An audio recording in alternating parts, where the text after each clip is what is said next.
Hello and welcome back to the Reapers. Today we're attempting a new record, two records actually. First of all, the max sustained speed in an aircraft, and secondly the max instantaneous speed in an aircraft. I've selected two aircraft to use. They are the fastest flyable aircraft in DCS at the moment, the F-15C Eagle and the MiG-29A. As far as I can find, the maximum official speed of the F-15 Eagle is Mach 2.5. and the MiG between Mach 2.3 and 2.4 depending on which website you look at. So let's quickly talk about how we're going to do the test and the parameters in play. So first of all, how are we going to measure the speed? There's all sorts of ways of measuring an aircraft speed. It's indicated airspeed, calibrated airspeed, equivalent airspeed, true airspeed, ground speed. If you want to know more information about these different speeds, what they mean and why they're used, then we have a video on this on the educational general section. But for this, I've decided to use true speed. Now, we could be cheeky. We could use ground speed and put a big tailwind in, but that seems a little bit cheating, really. So we're going to do true speed and no wind. And we've got the option of making the ambient temperature colder and making the air pressure, the Q and H, higher. I could do that. Now, will that actually have any effect on our top speed? Personally, I don't think so. In my mind, if you make the pressure higher, we'll still get the same speed, but just at a slightly different altitude. So let me know if you think differently, but that's what I think. So we're just going to leave the ambient temperature and pressure just to the standard default of 29.92 inches mercury, Q and H, and a standard temperature of 20 degrees Celsius at sea level. So next we have to talk about how we think we're going to actually achieve the speed. First of all, we're going to achieve it with absolute minimum fuel load. Top speed is limited very much by our fuel load. If we have a full fuel load, our plane is going to weigh 6 tons heavier. It's going to ride at a higher angle of attack, have a larger frontal cross section and a higher drag coefficient. So when we're going to do our test, we're going to be absolutely joker fuel, just running on fumes. Now, they can't do this in the real F-15 or the real MiG because they would run out of fuel and crash. So I'm expecting our figures to be slightly higher than what we find to the official figures. Plus, with the official figures, they may have to have a certain amount of fuel to make it legal, like half a tank or so many tons. I don't know. I couldn't find that information anywhere. So we'll start with the F-15. Now, I've had the pleasure of speaking to a real F-15C pilot. I have a local base only about, 20 miles away from where I live. And he says that I want to go at 37,000 feet barometric. Max power, obviously, no stores, obviously, and obviously, like I said, the least fuel possible. And that is going to be the most efficient thrust to drag ratio at 37,000 feet, where I'll get my top speed. Regards max instantaneous speed, we're not really sure. No one seems to know, and I'm not even sure how well it will be modelled in DCS anyway, but we'll give it a go. We'll try diving from max ceiling, and we'll try diving from 37,000 feet to see what our max instantaneous we can get. Then we'll jump over to the MiG. Now, I can't find any information about the max thrust to drag ratio on the MiG, so we're just going to assume it's the same as the F-15 and go at 37,000 feet barometric or thereabouts. This is also quite a cool test to see how realistic DCS is in these weird examples. I mean, I wouldn't blame it for not calculating these high speeds particularly accurately because, well, there's never any need for it. Other than doing these weird tests, you're never actually going to need it. But I think it'll be interesting nonetheless. Right, so I'm going to take off now and get up to 37,000, burn all my fuel off, and we'll take it from there. Okay, we're now in the air. I'm going to turn my info bar down on the bottom. I'm going to put my HUD in BVR so that we can see the Mac there. Bingo fuel. Right, we are down Bingo to... fuel. Yes, I know, love. We are down to 3,000 pounds of fuel, so we're getting more and more efficient as we go. Now, we have a slight discrepancy in terms of altitude. I hope you can hear me. It's very loud. We've got barometric altitude here at about just over 37,000. Our GPS altitude is reading a little bit higher, about 500 feet higher. So we're essentially going to go between the two. So we can head down a little bit. Right, I've turned this on so it's now reading true speed, 1,495 knots. Okay, I'm pretty happy that this is our terminal velocity here. I've tried burning the tank down to 1,000 pounds fuel just to make sure. Basically, the absolute maximum that I can get to is 1,495 in straight flight. I'm getting buffeting, and it will not let me go any faster than that. We're reading Mach 2.436 here, which is way below what the official record is, which concerns me a bit. On the steam gauge, we're reading Mach 2.6 2.6. So on the steam gauge, we're reading a little higher than the digital gauge. That concerns me a bit as well.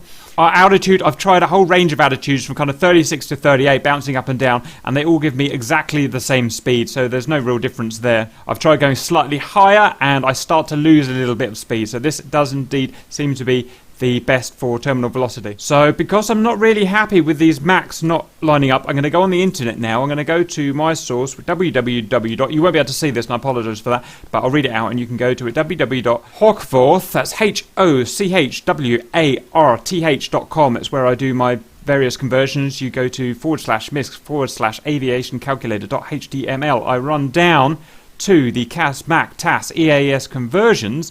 This is set up for 29.92 inches mercury QNH, so it's set up as we've got here. So I'm going to type in our altitude here of, now I'm going to take our GPS considering it to be a bit more accurate, and it is 37215. 37215. I'm going to type our TAS in, which is 1495, and I'm going to compute our MAC from that.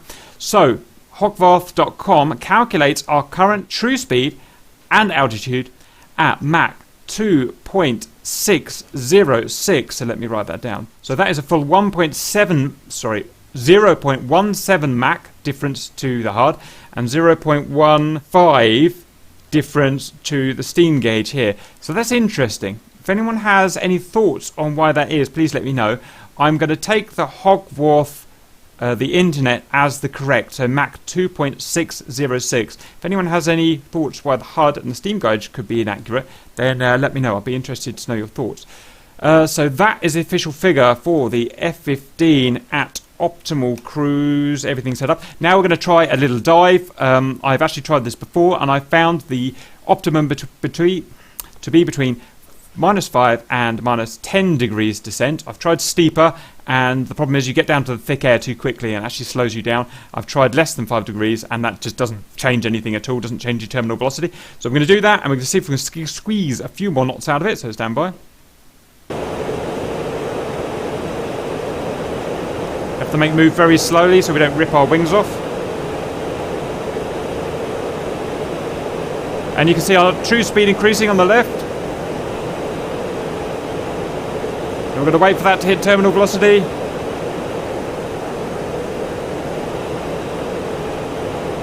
And I saw 15.22 at 3,204.50 feet. So 3,204.50 feet. And that was 1522. Compute.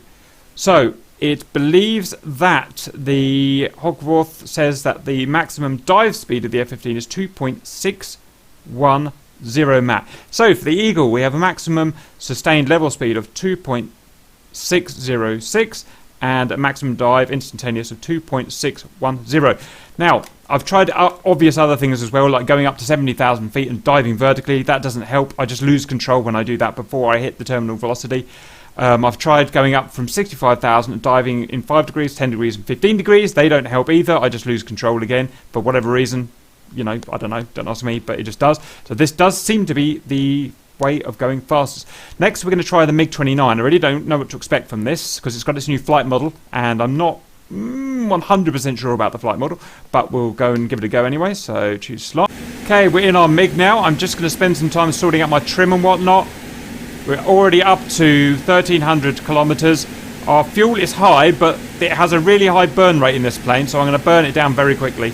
So I'll report back when I am up to 137 and up to the highest speed I can go. Well, interestingly, I'm at 36,000 and I've already beaten the F-15's 495 knots.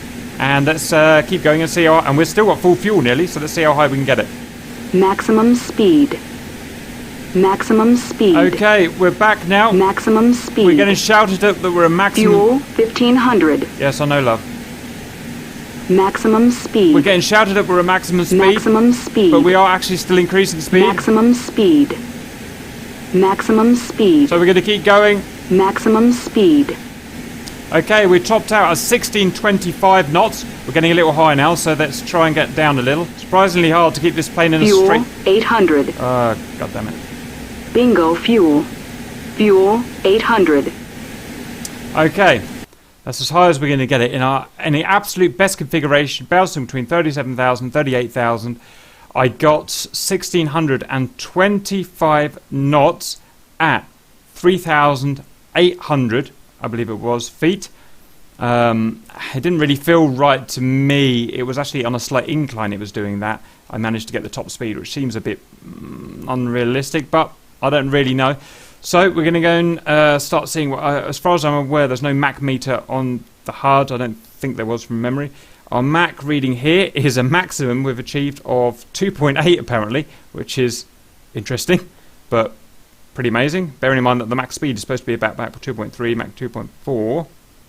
And let's go and have a look at our Hogwarts. So we got 1625 at, and we get a Mach of 2.83. Wow, a sustainable Mach of 2.833, which is 0.23 Mach higher than the F-15. I don't think that's realistic. I mean, I don't really know, obviously, but I would have thought the just the aerodynamics wouldn't have allowed it, but that's interesting. We've still got a couple of gallons of fuel left, so we'll quickly put it in a dive and see if it changes. It probably won't, but we'll see. So we're going out into a dive now. Yeah, it's just decreasing now.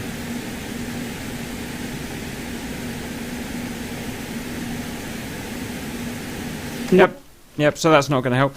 Right, so at the end of that, according to the website, which I'm going to trust as gospel, Eagle has a maximum sustainable speed of 2.606 and instantaneous of 2.610. The MiG has a max instantaneous and sustainable of 2.833. Personally, I don't think that's realistic. I don't think that flight model is quite optimized yet. Let me know your thoughts. I'm probably going to still treat the Eagle as king, but see what you guys think about that. I can't think of any other way of going faster. I've tried dives, I've tried climbs, I've tried everything. Other than that, and remember, we're not cheating, we're not using wind. I hope that helps. See you later.